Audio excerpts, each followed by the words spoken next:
Hello students. बेटा last class में हमने कुछ प्रॉपर्टीज के बारे में पढ़ा। रेजिस्टेंस क्या होता है, कंडक्टेंस क्या होता है, रेजिस्टिविटी, कंडक्टिविटी और साथ में पढ़ा था क्या बेटा, मोबिलिटी। चलिए जी उससे आगे स्टार्ट करते हैं। बेटा मोबिलिटी वो हमने पता कर ली थी क्या होती है इलेक्ट्रॉन्स की। मोबिलिटी जो होती है वो होती है वी डिवाइड बाई ई, यानी कि ई की वैल्यू अगर मैं 1 कर दूं तो मोबिलिटी जो होती है वो ड्रिफ्ट वेलोसिटी के बराबर हो जाती है। तो मोबिलिटी क्या होती है, मोबिलिटी होती है drift velocity of electrons per unit electric field. एक यूनिट इलेक्ट्रिक फील्ड लगाते हैं तब हमारे इलेक्ट्रॉन्स की जो ड्रिफ्ट वेलोसिटी होती है वही हमारी क्या होती है बेटा, मोबिलिटी होती है। ठीक है जी। अब हम रिलेशन निकालेंगे मोबिलिटी के बीच में और कंडक्टिविटी के बीच में बेटा। रिलेशन बिटवीन mobility and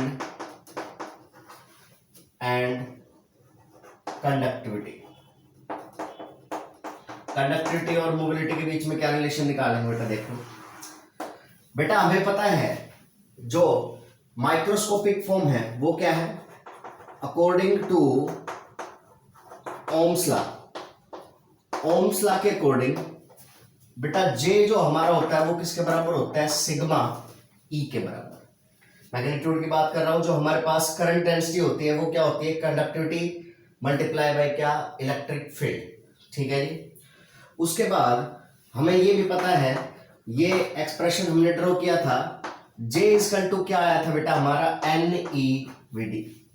अगर मैं इसको इक्वेशन नंबर फर्स्ट ले लेता हूं, इसको सेकंड ले लेता हूं, तो from equation first and second बेटा क्या मैं लिख सकता हूं, sigma E will be equal to NeVd। E को नीचे भेज देते हैं बेटा, तो सिग्मा कितना आया हमारा, NeVd डिवाइड बाई ई। बेटा Vd डिवाइड बाई क्या होता है, मोबिलिटी होती है किसकी, इलेक्ट्रॉन्स की। तो कुल मिलाकर हमारे पास कंडक्टिविटी का फॉर्मूला जो आता है यहां से वो क्या आया है, Ne म्यू। और कंडक्टिविटी जो होती है ये 1 अपॉन रेजिस्टिविटी होती है, रेसिप्रोकल ऑफ रेजिस्टिविटी। तो ए की बहुत ही इंपॉर्टेंट रिलेशन आता है हमारे पास किसके बीच में, कंडक्टिविटी के बीच में और मोबिलिटी के बीच में। ठीक है जी। ये हमारे पास किसके लिए है, इलेक्ट्रॉन्स के लिए। तो ये जो एक्सप्रेशन आया है हमारा, ये आया है किसके लिए, इलेक्ट्रॉन्स के लिए। तो conductivity of electrons is equal to number of electrons, charge on electron और multiply by mobility of electron. बहुत ही इंपॉर्टेंट रिलेशन है। ठीक है जी, नोट कर लेंगे इसको। नेक्स्ट जो आता है बेटा हमारा कि रेजिस्टेंस क्या होता है। ठीक है जी, रेजिस्टेंस क्या होता है, उसकी एसआई यूनिट क्या होती है और किस किस फैक्टर पे डिपेंड करता है हमारा क्या, रेजिस्टेंस। नेक्स्ट आता है हमारा, शुरुआत करते हैं किसकी, रेजिस्टेंस की बेटा। देखो रेजिस्टेंस क्या होता है बेटा, किसी भी कंडक्टर का जो रेजिस्टेंस होता है वो उस कंडक्टर की वो प्रॉपर्टी होती है जो कंडक्टर में से इलेक्ट्रिक करंट के फ्लो का अपोज करती है। ठीक है जी। क्या होता है resistance, it is the property of conductor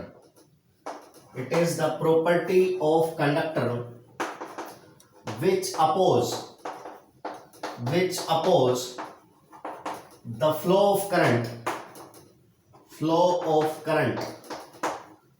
through it।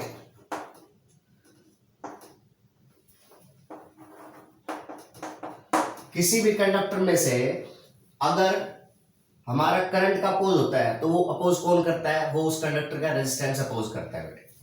इसकी एसआई यूनिट क्या होती है, एसआई यूनिट होती है बेटा इसकी रेजिस्टेंस की, पहले बताया है ओम, और डिनोट करते हैं इसको किससे, इस सिंबल से। ये हमारे पास सिंबल होता है रेजिस्टेंस का। अब रेजिस्टेंस जो है वो कुछ फैक्टर्स पे डिपेंड करता है। ये देखते हैं कि किसी भी कंडक्टर का रेजिस्टेंस वो किस किस फैक्टर पे डिपेंड करता है। ठीक है जी, factors on which resistance depends,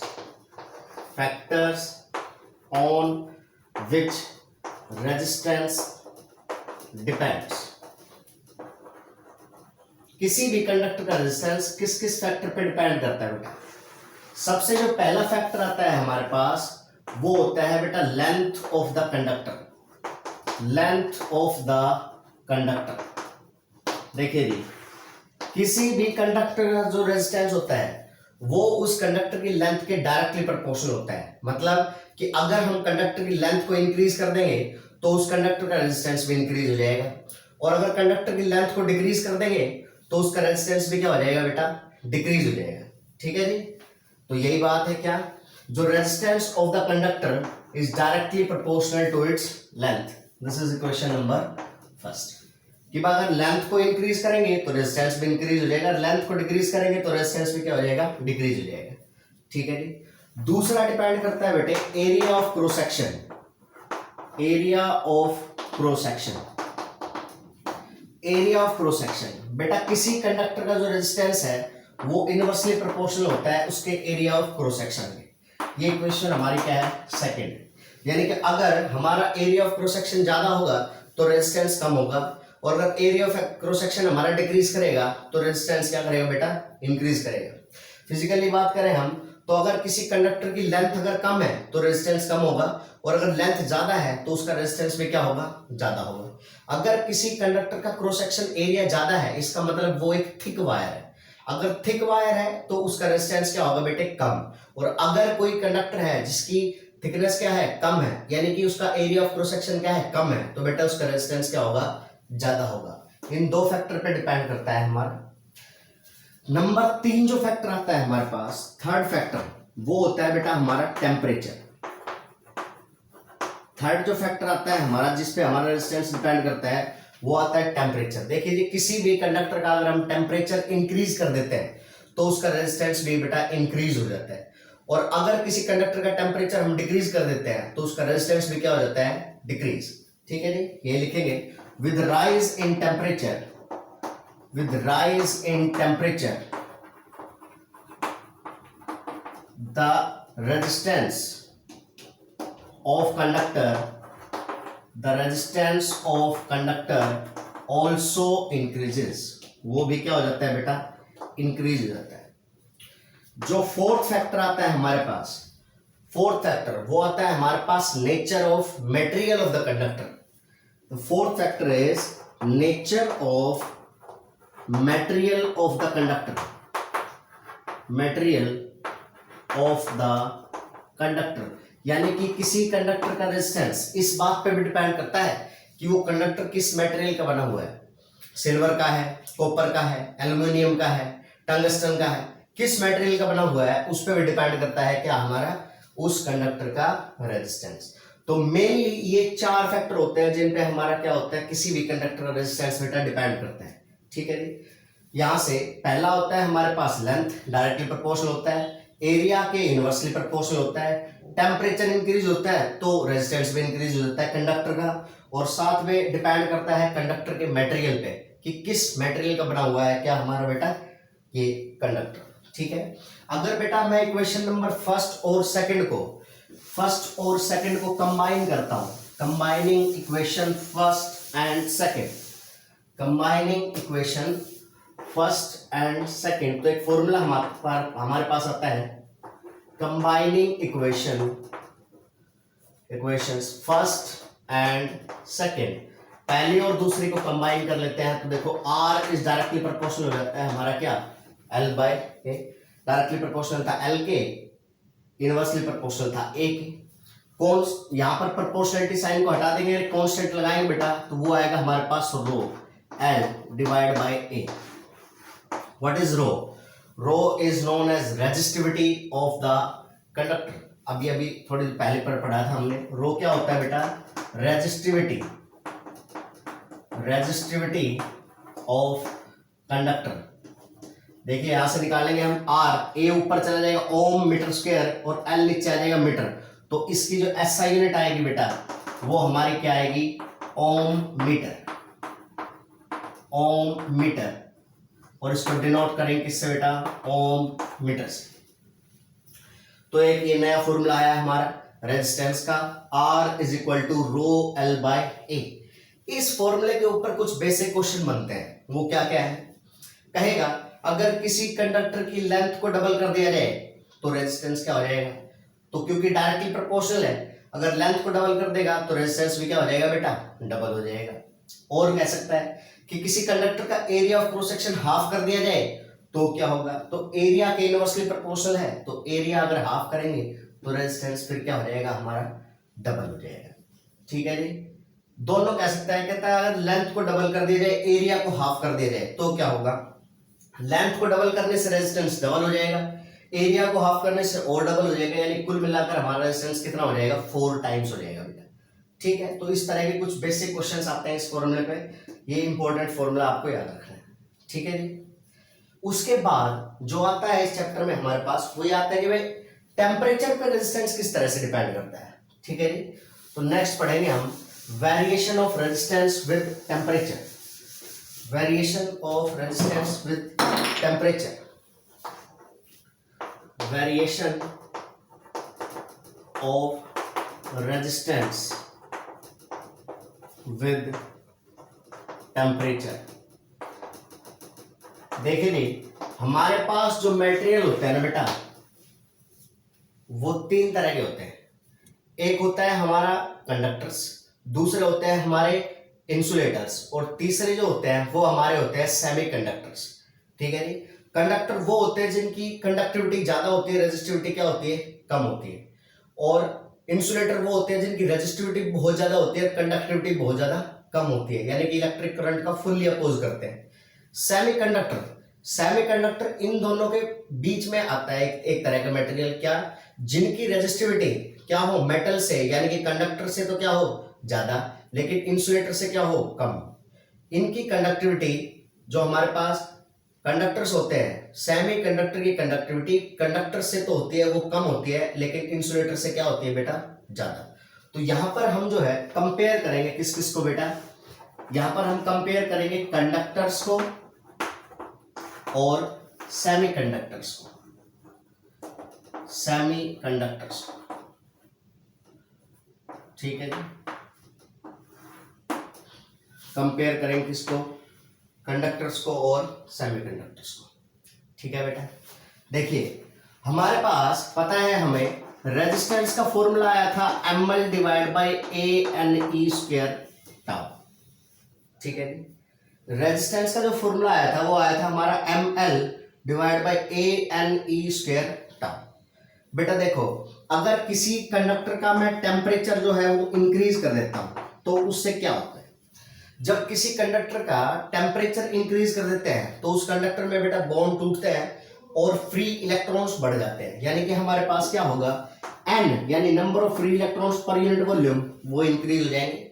लेकिन नंबर ऑफ इलेक्ट्रॉन्स बढ़ने के साथ साथ क्या होगा कि जब इलेक्ट्रॉन्स बहुत ज्यादा बढ़ जाएंगे तो उनके बीच में जो कोलिजन है वो और भी जल्दी और भी फ्रीक्वेंटली होने लग जाएगा। इसका मतलब कि दो कोलिजन के बीच का जो रिलैक्सेशन टाइम है वो हमारा क्या हो जाएगा, कम हो जाएगा बेटा, यानी कि टाउ की वैल्यू हमारी क्या हो जाएगी, कम हो जाएगी। यानी कि किसी भी कंडक्टर का अगर मैं टेम्परेचर इंक्रीज करता हूं, किसी भी मटेरियल का, मान लीजिए सेमीकंडक्टर भी है, उसमें भी अगर टेम्परेचर इंक्रीज करता हूं तो 2 काम होंगे, एक तो नंबर ऑफ इलेक्ट्रॉन्स बढ़ेंगे और साथ में जो हमारा रिलैक्सेशन टाइम है वो क्या हो जाएगा बेटा, कम हो जाएगा। तो सर उससे क्या होगा, देखिए रेजिस्टेंस जो है वो हमारा क्या है, n के इनवर्सली प्रोपोर्शनल है। इसका मतलब अगर n की वैल्यू हमारी इंक्रीज हो रही है तो रेजिस्टेंस कंडक्टर का क्या होना चाहिए, डिक्रीज होना चाहिए। तो ये क्या कहेगा भाई, n की वैल्यू अगर हमारी इंक्रीज हो रही है तो r की वैल्यू क्या करनी चाहिए, डिक्रीज करनी चाहिए। दूसरा, टाउ जो है वो कम हो रहा है, यानी रिलैक्सेशन टाइम जो हमारा है वो क्या कर रहा है, डिक्रीज कर रहा है। यहां पर देखो r is inversely proportional to tau, यानी अगर टाउ की वैल्यू डिक्रीज करती है तो रेजिस्टेंस हमारा क्या होना चाहिए बेटा, इंक्रीज होना चाहिए। यानी कि हमारा एक ही टाइम पर 2 फैक्टर काम कर रहे हैं। एक फैक्टर कह रहा है कि टेम्परेचर बढ़ाने के साथ हमारा रेजिस्टेंस डिक्रीज करना चाहिए क्योंकि number of free electrons increase हो रहे हैं, जबकि टेम्परेचर बढ़ाने के साथ हमारा रेजिस्टेंस इंक्रीज होना चाहिए क्योंकि जो रिलैक्सेशन टाइम हो रहा है वो क्या हो रहा है बेटे, डिक्रीज हो रहा है।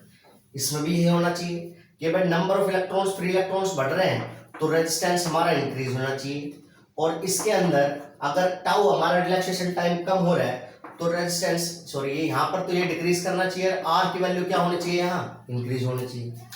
तो फिर ऐसा क्या होता है, दोनों में अलग अलग क्यों लिखा है जरा आपने देखो बेटा, कंडक्टर्स जो होते हैं ना उनके अंदर पहले से ही नंबर ऑफ इलेक्ट्रॉन्स बहुत ज्यादा होते हैं, फ्री इलेक्ट्रॉन्स। तो टेम्परेचर बढ़ाने से नंबर ऑफ इलेक्ट्रॉन्स पे कुछ बहुत ज्यादा फर्क नहीं पड़ता, लेकिन जो रिलैक्सेशन टाइम है उस पर बहुत ज्यादा फर्क पड़ता है। यानी कि इन दोनों फैक्टर में से जो रिलैक्सेशन टाइम वाला फैक्टर है वो हमारा डोमिनेट करता है, और कुल मिलाकर टेम्परेचर बढ़ाने के साथ हमारा रेजिस्टेंस भी क्या हो जाता है, बढ़ जाता है। यानी कि इन कंडक्टर्स के अंदर, in conductor relaxation time factor dominates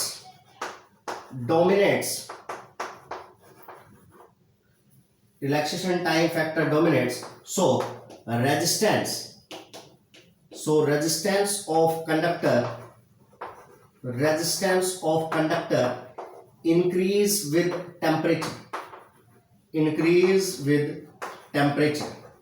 temperature के साथ क्या करता है बेटा, इंक्रीज करता है।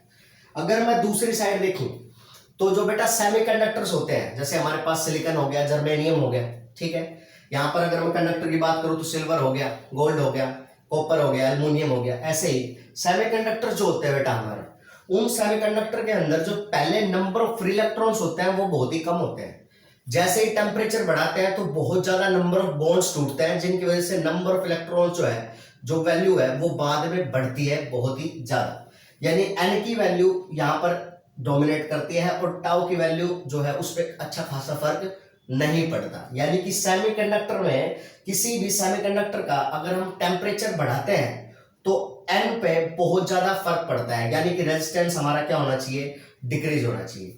सेमीकंडक्टर के केस में इन दोनों फैक्टर में से जो एन वाला फैक्टर है वो डोमिनेट करता है, और हमारा टेम्परेचर इंक्रीज होने के साथ सेमीकंडक्टर का रेजिस्टेंस क्या हो जाता है बेटा, डिक्रीज हो जाता है। तो बेटा in semiconductors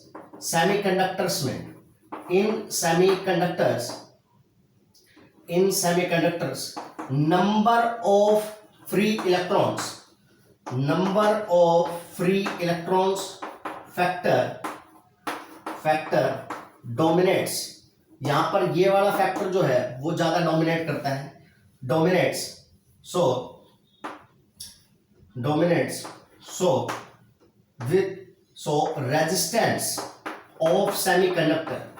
resistance of semiconductor decreases with